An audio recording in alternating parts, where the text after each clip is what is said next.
Kumusta kayo mga padreng at welcome back na naman sa ating channel Honda Wave 100. Ang issue ng motor ni boss, nag-car wash lang daw. Tapos linagyan mong diode yung sa busina para sumasabay yung headlight. Car wash, naglagay ng diode. Ngayon nung sususian niya, nawala lahat ng busina. I-on natin. Nawala yung panel, yung kanyang placer, nawala lahat.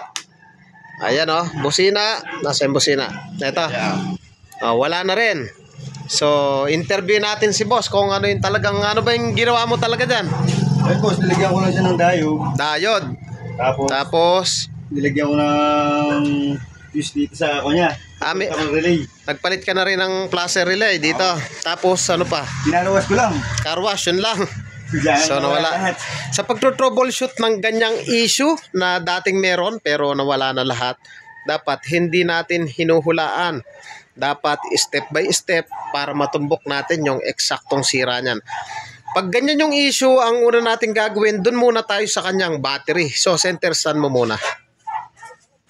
Battery, check natin yung kanyang fuse.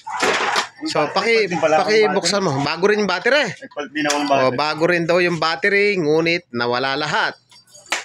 So, sige, tanggalin mo muna yung kalakal. Baka may gusto kang i-shoutout. Wala naman. Shoutout ko kay paring Arnold. Ayan kay paring Arnold daw. Shoutout. So, nalito daw silang dalawa. So, tanggalin muna yan. So, yan ang gawin natin. Yung may-ari, yung papagawin natin sa kanyang motor, ilagay mo yung clip dito sa positive dahil yung hahanapin natin dito pala sa negative. Ilagay mo yung clip sa negative, hanapin natin ay positive. Sundutin mo tong battery, dapat ilaw. Okay, good yung kanyang battery. Dito sa kanyang fuse box, tanggalin mo yung cover. Sige, tanggalin mo na yan. Yan, para matutunan ng may-ari.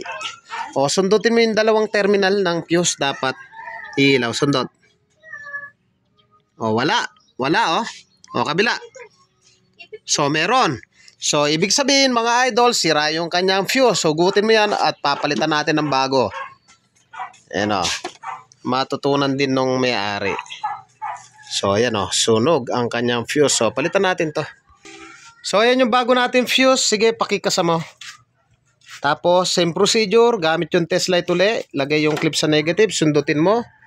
Okay, quality, kabilang terminal. Okay, goods, at pwede na nating tanggalin. Pakihawak. Nangingiti si Idol Fuse daw, sunog. Medyo naulol-ulol daw. Pakisusi mo. I-on mo. On. Yun, may panel na, Idol. So, anong masasabi mo, Idol? Fuse lang pala. Ayan tawa ni Idol Tayo natin yung kanyang musik. Napakalakas So, dapat kasi hindi natin hinuhulaan yung bawat trabaho, lalo na sa wiring. Dapat may guide tayo from battery, fuse. Pag good yung fuse, papunta yan dito sa ating susian. Yung red dapat iilaw. Pag sinusi, ibabato niya sa black wire para gumana yung mga busina, placer. At sa pagkakataong yan, nasolusyonan natin yung problema ni boss. Ayan shoutout kay paring Arnold. Ayan. Thank you po. Ayan. Fuse lang daw. Thank you po sa inyo. God bless at mabuhay po kayo.